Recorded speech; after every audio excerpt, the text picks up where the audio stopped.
اس واقعے میں اللہ کی حکمت یہ تھی کہ اس وقت رومیوں پر یونانی فلسفے اور بت پرستی کے بڑے شدید اثرات تھے. بہت بڑی آبادی کا ایک بڑا فرقہ صدوقی وہ آخرت کا اس وقت کھلم کھلا انکار کر چکے تھے. اور اس کے بعد اگر ہم انجیلوں کی بات کریں تو تینوں انجیلوں میں اس کا ذکر ہے. اور جیسے انجیل متی کے باب 22 میں، لوکا کے باب 20 میں، مرکز کے باب 12 میں، اور ان میں باقاعدہ ذکر کیا گیا کہ صدوقیوں کا اس آخرت میں منکر ہونے کا معاملہ تھا. وہ ان انجیلوں میں ان میں حضرت عیسیٰ علیہ السلام صاحب ان کے مذاکرات اور ان کے گفتگو کا پورا احوال اس میں ملتا ہے. اور اصحاب کہف کا یہ واقعہ، یعنی ان کا اتنے سالوں کے بعد دوبارہ زندہ ہو جانا، یہ آخرت کے اللہ تعالیٰ کے جو آخرت کا فرمان ہے اس کے اوپر یہ واقعہ ایک مہر. اب ہم اس میں تھوڑا سا آگے چلتے ہیں کہ کئی ممالک نے اس غار کے حوالے سے دعویٰ بھی کیا گیا ہے. کئی جگہوں پر انسانی جو ہیں قبریں ان کو ان کے ساتھ منسوب کیا گیا ہے، اور کئی جگہوں پر اس کو مطلب مختلف انداز میں کسی شہر کو اس نام سے منسوب کیا گیا کہ شاید یہ اس وجہ سے ہے. لیکن اس کی حقیقت تو جیسے میں نے پہلے فرمایا کہ صرف میرا رب ہی جانتا ہے. اور اس میں جو بنیادی چیز جو قرآن میں ہم دیکھنے جاتے ہیں وہ یہ ہے کہ اس غار میں جو دھوپ کا معاملہ ہے اور غار کی جو حیت ہے، یعنی اس میں اللہ کی نشانی جس چیز کو کہا گیا ہے وہ اس میں غار کو بہت زیادہ فوکس کیا گیا. تو ہم بھی اس ساری گفتگو کے بعد ہمارا بھی بنیادی فوکس اس غار پہ ہوگا. تو پاکستان کے خطہ چکوال کی غار تک جانے سے پہلے میں اس واقعے کے کچھ اہم پہلوؤں پر آپ سے ضرور گفتگو کرنا چاہوں گا. وہ بہت اہم ہیں، ان کو ہم جب ساتھ لے کے چلیں گے تو پھر شاید ہم اس غار کی حقیقت تک اور اس سفر کے اختتام تک ہم اپنے اس مقصد تک پہنچ سکیں گے. سورہ کہف کا جو نزول ہے وہ آپ صلی اللہ علیہ وسلم کی بعثت کے 8ویں اور 10ویں سال کی.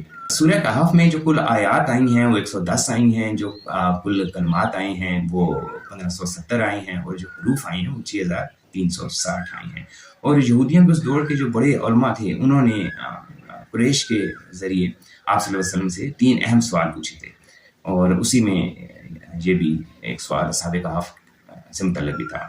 اچھا، اگر ہم اس میں قدیم ادوار کی کتابوں اور زبانوں میں ذکر کریں تو قدیم ادوار میں ہمیں ان کا ذکر تقریباً 10 زبانوں میں ملتا ہے اصحاب کہف کے اس واقعے کا، اور 200 آپ صلی اللہ علیہ وسلم سے 100 سال قبل اگر ہم اصحاب کہف کے واقعے کا اگر ہم کوئی ثبوت یا کوئی باقاعدہ جو ہمیں اس کا کوئی ذکر ملتا ہے تو وہ صرف ایک واحد ایک ہے یہودیوں کی کتاب ہے جیکب آف سیرب.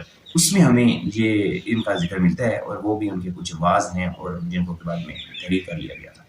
اچھا، اب ادھر ایک قدم آگے چلتے ہوئے یہ ہے کہ اس میں اصحاب کہف میں جن واقعات میں ہمیں اختلافات نظر آتے ہیں، جن پہ لوگوں نے مختلف اپنے مختلف پوائنٹ آف ویو دیے ہیں، ان میں سے جو اہم ہیں اس میں ہے کہ اس واقعے کا دور کیا تھا، پھر اس واقعے کی ایگزیکٹ مدت کیا تھی، اصحاب کہف تھے کون، اور یہ واقعہ در حقیقت تھا کہاں، اور یہ بہت ہی اہم کہ یہ غار کہاں تھی اس وقت، پھر یہ کہ کتنی مدت تک اصحاب کہف ٹھہرے، پھر تعداد کتنی تھی.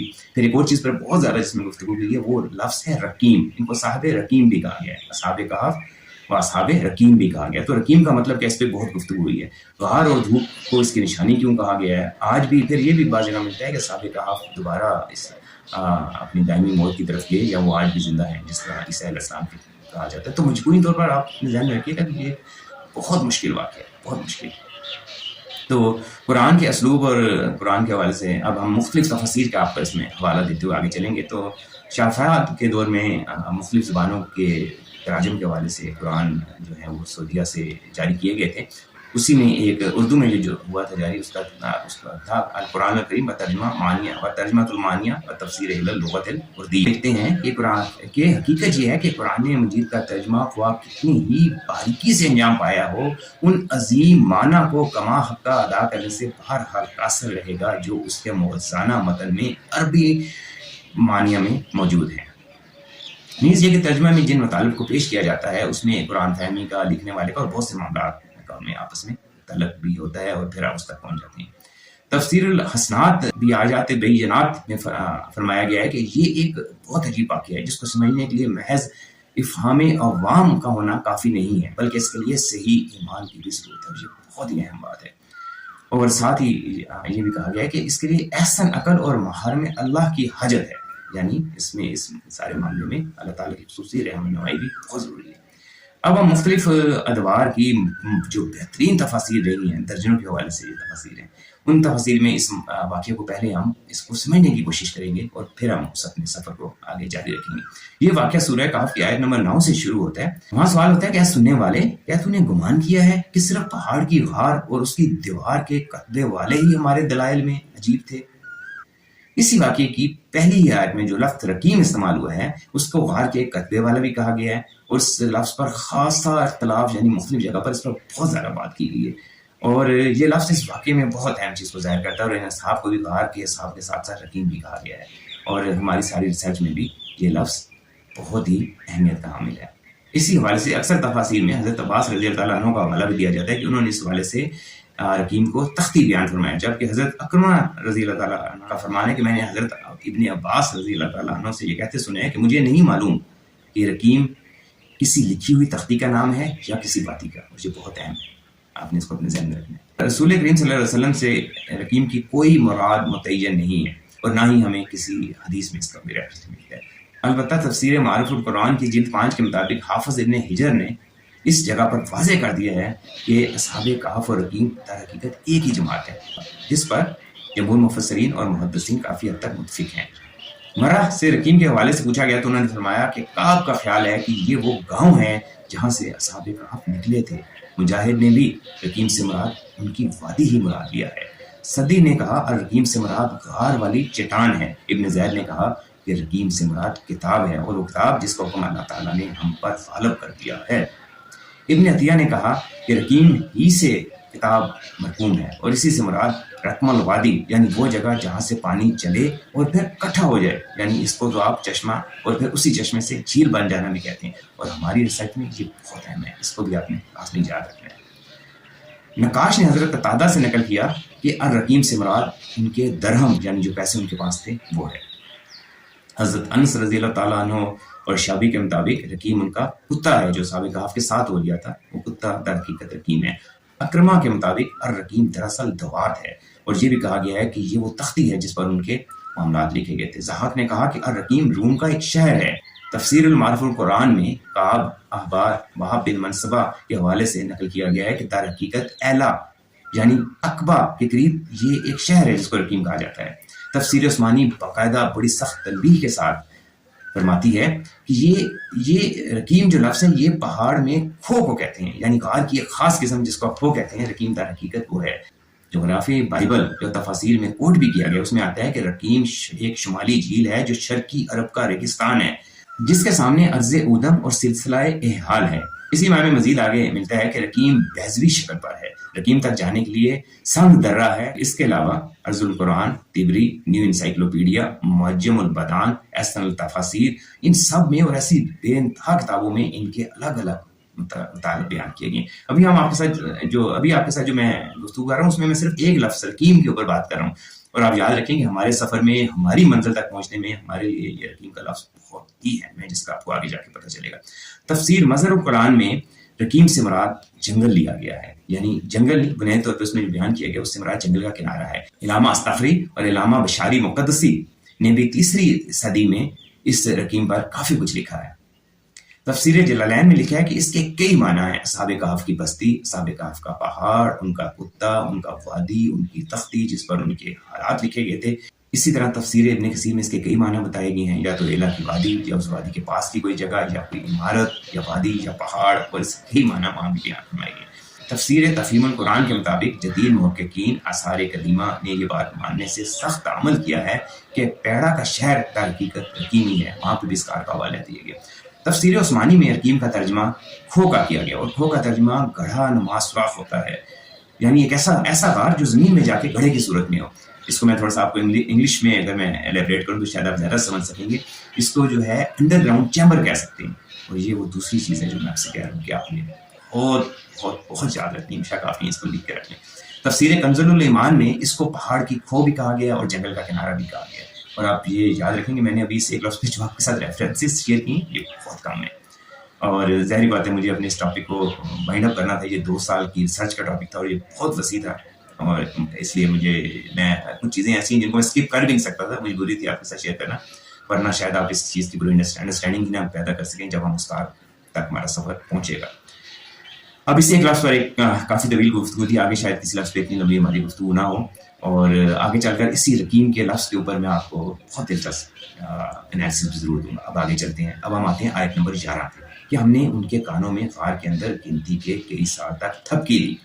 کچھ جگہ پر اس کا ترجمہ تھپکی دینے کا ترجمہ ضرب لگانا پہ ضرب لگانا بھی کیا گیا، کچھ جگہ گہری نیند سلانا بھی کیا گیا. آگے جا کر ہم اس پر بھی آپ کے ساتھ بات کرتے ہیں، لیکن اس پر بات کریں گے. پھر غار کا ذکر شروع ہوتا ہے تو آتا ہے کہ جب سورج نکلتا ہے تو دیکھے گا اس کی دھوپ ان کی دائیں جانب جھک جاتی ہے، اور جب وہ غروب ہوتا ہے تو دھوپ بائیں جانب سے اوپر گزر جاتی ہے، حالانکہ وہ غار کے کھلے میدان میں ہیں. یہ امور اللہ کی نشانیوں میں سے ہیں. دھوپ کے دائیں یا بائیں جھکنے کا ذکر جو اس آیت میں آتا ہے وہ سب سے اہم مسئلہ ہے، اور اسی کو جو ہے وہ ایک نشانی بھی کہا گیا ہے.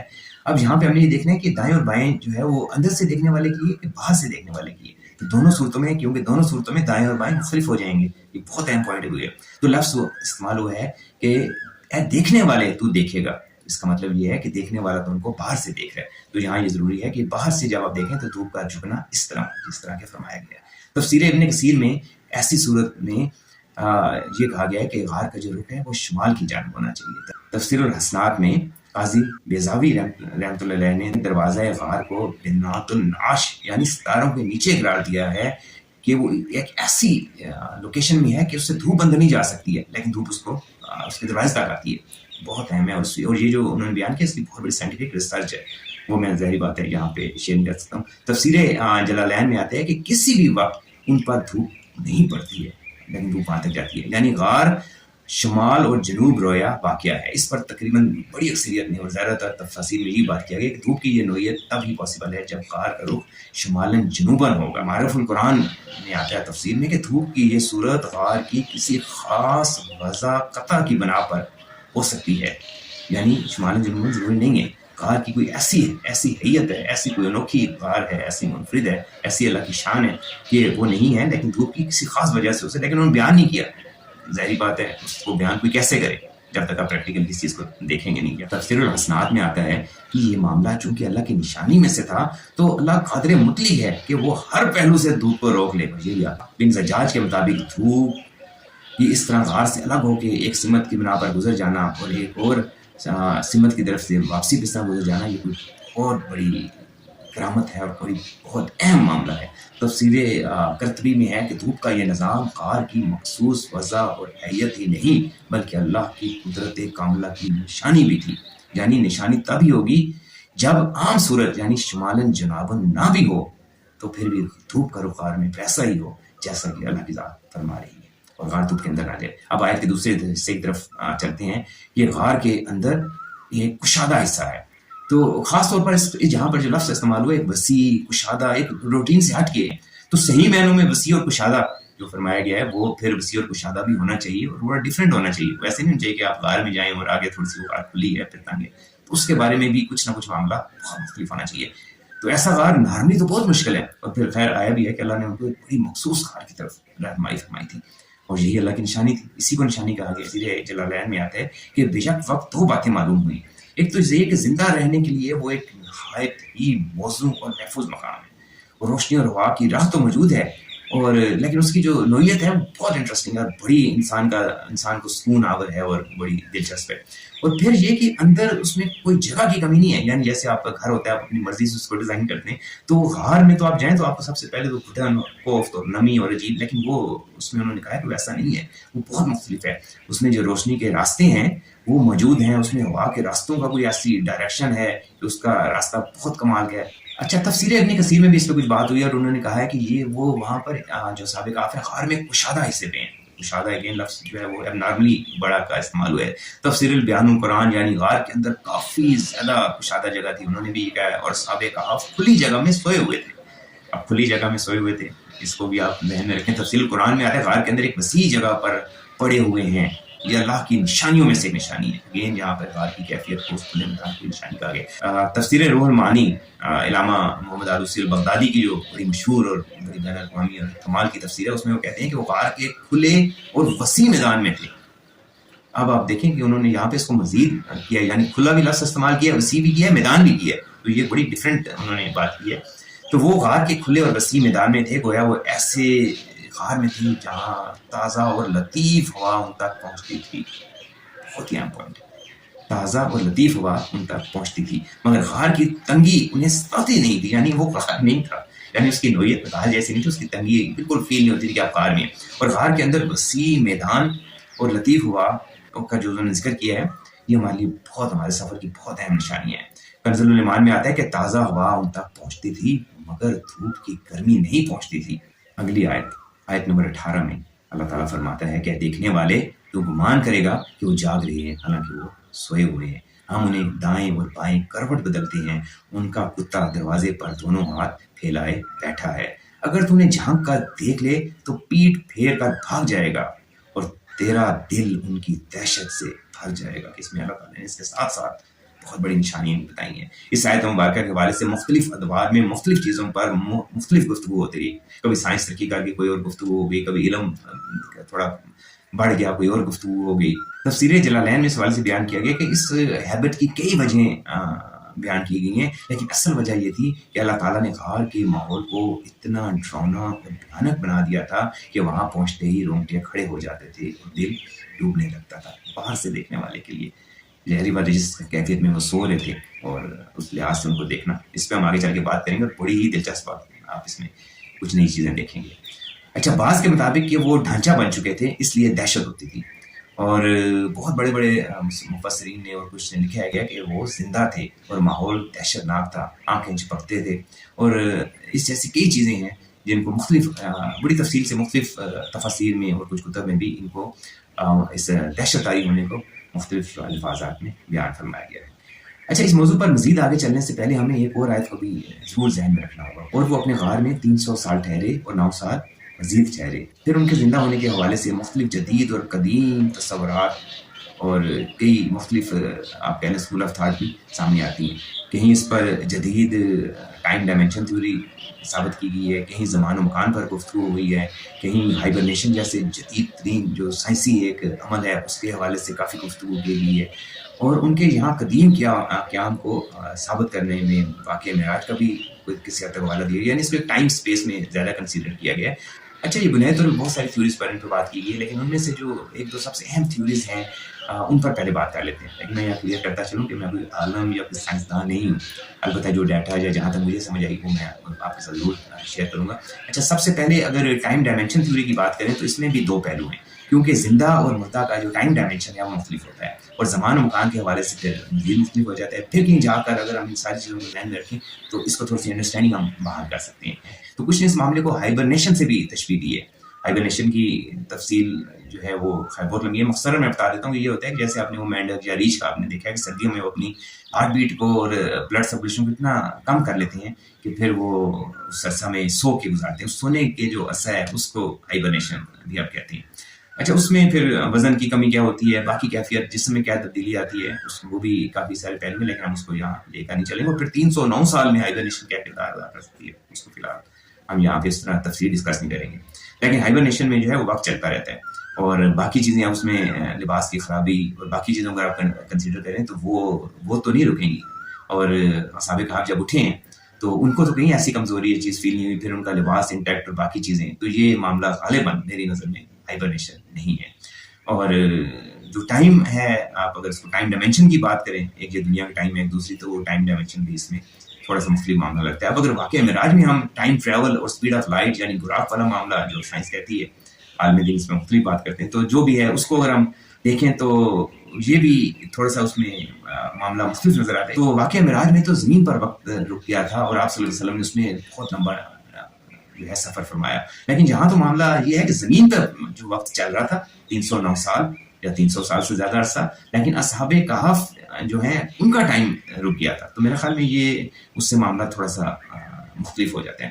تو پھر یہ ہے کہ وہ غار میں کتنا عرصہ رہے، اس میں بھی کچھ ہمیں بہت کم دو چار بڑی اہم تفاسیر میں علم نجوم کے حوالے سے اس پر گفتگو ملتی ہے، لیکن وہ بھی آپ اس میں تھوڑی سی تقسیم ہے کہ انہوں نے وقت کے پیمانوں کو کہ اس کو سیکنڈ، اور جو قدیم دور میں جو وقت کے پیمانے تھے دقیقہ اور اس قسم کی چیزیں، ساعت کتنی رکی، تو اس پہ کافی ریسرچ ہمیں ملتی ہے، لیکن آپ صحیح بات ہے وہ یہاں پہ شیئر کریں تو ہمارا بہت لمبا ہو جاتا ہے، پہلی کافی طویل ہو رہا ہے۔ اچھا، اس سلسلے میں ایک بہت اہم بات جو مجھے اپنے اس کام کے حوالے سے بہت اہم محسوس ہوئی وہ ہے تفسیر قرآن کریم میں، اس میں جو مجھے خاص تحقیق میں جو گفتگو اور جو لفظ اس میں ملے ہیں، اس میں آتا ہے کہ گویا جس وقت وہ لوگ گھر میں داخل ہوئے تو صبح کا پہلا پہر تھا، اور جب وہ بیدار ہوئے تو دن کا آخری پہر تھا۔ یوں وہ سمجھے کہ شاید ہم ایک دن یا اس سے بھی کم وقت کچھ عرصہ سوئے رہے، یعنی اس حساب سے آپ سمجھ لیں کہ 3 پہر سے بھی تھوڑا سا کم وقت بنتا ہے، اور یہ بہت اہم ہے.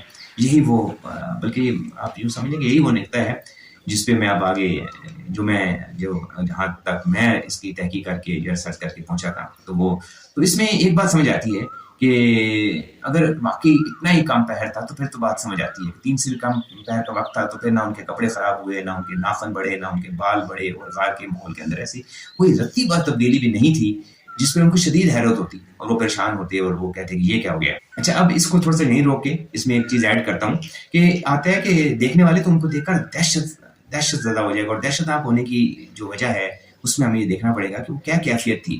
وہ زندہ تھے اور یا ان کے جسم کسی مردہ حالت میں تھے، اور دہشت ناک ہونے کا بنیادی اس میں ریزن کیا تھی. تو اس پر میں نے اکثر تفاسیر اور کتابوں میں دیکھا کہ بہت زیادہ گفتگو ہوئی ہے کہ وہ زندہ تھے، اور جبکہ موت کے حوالے سے بہت کم لوگوں نے اس پہ گفتگو کیا کہ وہ وفات پا چکے تھے. اچھا، اس میں 1-2 جگہ پہ کچھ اور بھی کوٹ کیا گیا ہے، وہ میں آپ سے شیئر کرتا ہوں. حضرت عبد الرزاق رحمۃ اللہ علیہ اور حضرت اکمر رضی اللہ تعالیٰ عنہ سے نقل کیا گیا کہ اللہ تعالیٰ نے ان پر موت طاری کر کے انہیں دوبارہ جگایا. اچھا، اسی پہ پھر ہمیں اسی سے آگے چل کے ہمیں مختلف گفتگو کا ایک اور پہلو ملتا ہے کہ کیا وہ آج تک بھی زندہ ہیں یا ان پر دوبارہ موت طاری کر دی گئی، اور ایسی بحث آئی کیوں، اور یہ ایسا سوچ کیوں آئی. اس پہ بھی ہم چل کے آگے گفتگو کریں گے. تفسیر عثمانی میں آتا ہے کہ یہ پتہ نہیں کہ اس کے بعد اصحاب کہف زندہ رہے یا انتقال کر گئے. ان کی غار میں گزرے وقت پر بڑی اکثریت نے انہیں زندہ ہونے کی طرف اشارہ کیا ہے. حالانکہ اس دہشت زدہ ہو کر بھاگ جانے اور ساتھ ہی ان کے کروٹ بدلوانے کی آیت سے صرف 3 آیت آگے، یعنی آیت نمبر 21 میں ہمیں ایک معاملہ ملتا ہے. فعل کا ترجمہ ہے کہ اور اسی طرح ہم نے ان کو اطلاع دی تاکہ ان کی قوم کے لوگ جان لیں کہ اللہ کا مردے زندہ کرنے کا وعدہ سچا ہے. اگر یہ لوگ زندہ تھے تو قرآن میں اگلی ہی آیت میں یہ کیوں فرما دیا کہ مردہ زندہ کرنے کا وعدہ سچا ہے؟ تو میرا خیال میں کہ اس سے تو بالکل واضح ہوتا ہے کہ وہ وفات پا چکے تھے.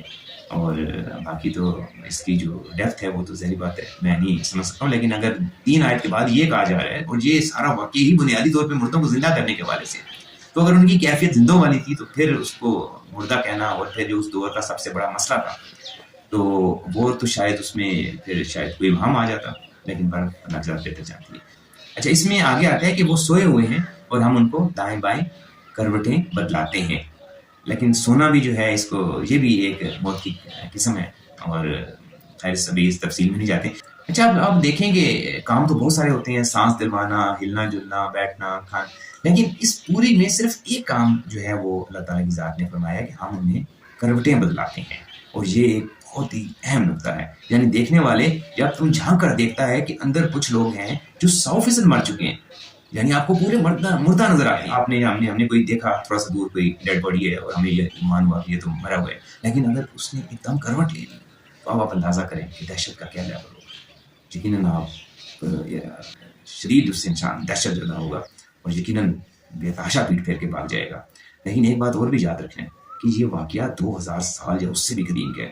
اس دور میں نہ بجلی تھی، نہ کوئی ایسے لوگ ناظر لوگ تھے. وہ لوگ بڑے مضبوط تھے، وہ جنگلوں، بیابانوں، غاروں میں، وہ دور دور تنہا قبیلوں میں رہتے تھے. وہ اتنے آرام سے وہ ڈرتے نہیں تھے.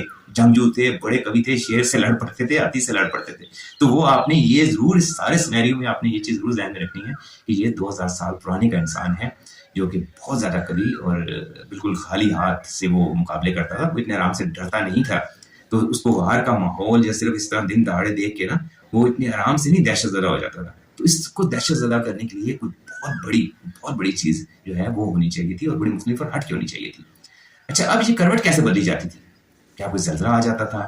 اور کیونکہ ہر چیز جو ہے اس کو اب تھوڑا سا سائنس کے تناظر میں بھی اور انسانی عقل کے تناظر میں بھی اس کو ضرور ہمیں پرکھنا بھی چاہیے کہ یہ کیسے ہے.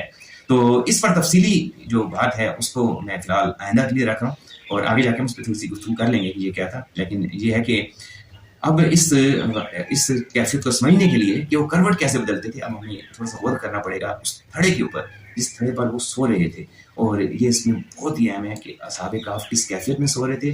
غار میں وہ جگہ، وہ زمین، وہ تھڑا، وہ کیسی جگہ تھی جہاں اصحاب کہف سو رہے.